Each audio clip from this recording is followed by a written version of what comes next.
வெள்ளிக்கிழமை ராகு காலத்துல துர்க்கை அம்மனுக்கு எலுமிச்சை விளக்கு போடுறோம். ஆனா அந்த எலுமிச்சைய ஏன் உள்பக்கம் வெளியே வர்ற மாதிரி கஷ்டப்பட்டு திருப்பி ஏத்துறோம்னு தெரியுமா? இதுக்கு பின்னாடி ஒரு பயங்கரமான புராண ரகசியம் இருக்கு. எலுமிச்சைக்கு ராஜகனின்னு பேரு.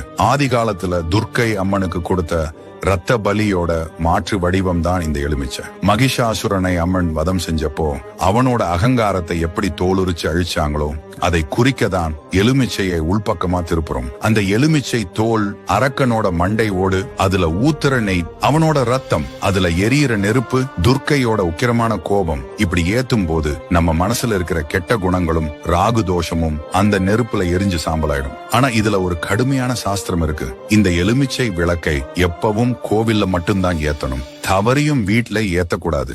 ஏன்னா இது கெட்ட சக்திகளை அழிக்கிற உக்கிரமான பரிகாரம். வீட்டுல ஏத்தினா அம்மனின் உக்கிர சக்தி குடும்பத்தை பாதிக்கும். அம்மனை சரியா வழிபடுவோம். ஓம் சக்தி.